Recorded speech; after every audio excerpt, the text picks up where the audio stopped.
Good morning. New Year, many people make resolutions. Resolutions can always have kind of the best of intentions.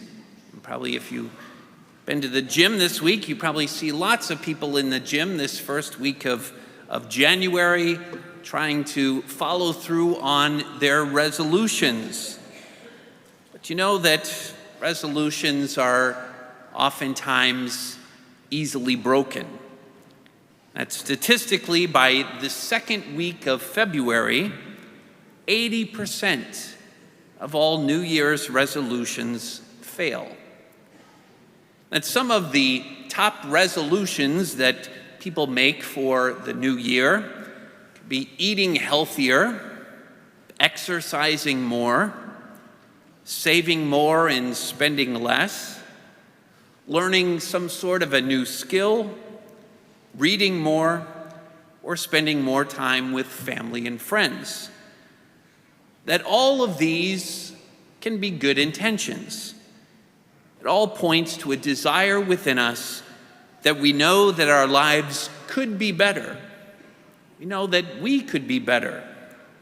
Yet despite our good intentions, most people quickly lose sight of their resolutions. That often the major reason we don't make progress is because we think too big. In the sense, we think too big in the changes we're going to make when it would be much better if we thought smaller. Maybe we should be making little tiny steps in the right direction. Like instead of having the goal to lose 100 pounds, try having a salad, or try having a salad at least 3 times a week, forming a little habit for yourself. See, habits are not about a single accomplishment, but about how you live your life. They're about improving and allowing you to celebrate the small wins. So let me give you the bottom line challenge for this whole series that we're calling Habits throughout this month of January. The challenge is to start just one habit that will improve your life in 2023. That's it. Form one positive habit in any area of your life, and that will take you in the right direction. That it doesn't necessarily have to be a spiritual habit, because any good habit impacts us spiritually. Any growth is essentially spiritual growth, because when we have the discipline to form a good habit, we grow in our character. Habits make our lives easier. Studies show that about 1/2 of our behavior is made up of our habits. And they follow this simple pattern or habit loop. First, there's a cue or a signal. Then it becomes a routine, and there's a reward. Some trigger in our environment tells our brain to go into automatic mode and which habit to use. That leads to a routine, which can be physical, mental, or emotional. Finally, there's a reward, which helps your brain figure out if the pattern is worth repeating.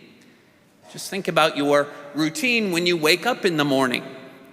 There's the trigger, maybe the alarm to get up out of bed, start getting ready, brush your teeth, get dressed, comb your hair, and then sit down for a cup of coffee. You had the trigger, the routine, and the reward. So cue or trigger, routine, and reward. Habits make an enormous impact on our lives. That some habits are positive habits, like brushing our teeth. Some habits, though, can be negative habits, like overeating or smoking a cigarette. We see positive and negative in the story of the Magi, or the wise men that we heard about in our gospel reading today. That the Magi were from Persia. They were astronomers who interpreted the stars. Interesting that they got this interpretation about the newborn king of the Jews dead on accurate.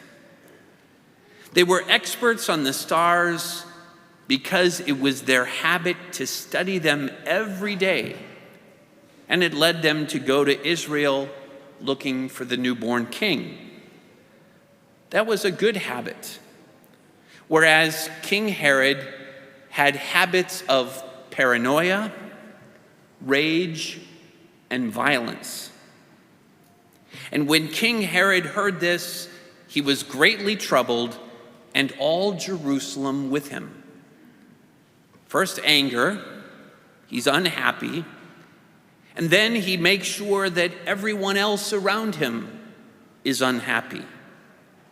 Then intrigue. Herod meets with the Magi secretly, and eventually savage violence. As we learn later in the story, he went on a killing rampage to try to murder the newborn child. Meanwhile, though, after their audience with the king, the Magi set out, and behold, the star that they had seen at its rising preceded them until it came and stopped over the place where the child was. They were overjoyed at seeing the star. Positive habits bring joy. They're a gift from God and bring us closer to God. So our job then is to start the journey. When we begin to move, God moves with us.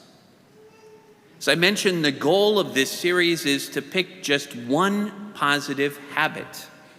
Just one. We invite you to take the following steps.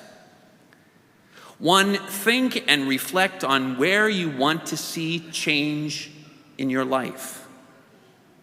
2, choose one good habit within the next 24 hours. Whatever comes to mind. It may come to mind right away. Just don't overthink it. That my habit is going to be to find one positive thing that's going on in my life, no matter what's going on. And I'm going to thank God for that one thing, that one person, or that one event, that situation. The 3rd step then is to commit to this series. It's 4 weeks for the rest of January. Now, imagine yourself 5 years from today, 2028. Try to imagine what your life looks like, what you look like, because what you do today, because of one simple habit that you adopt in your life today and stick with it.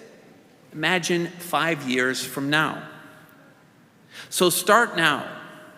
We're never too old, it's never too late. That one habit can have a domino effect that can lead to positive change in our lives. And that truly is an epiphany to us all.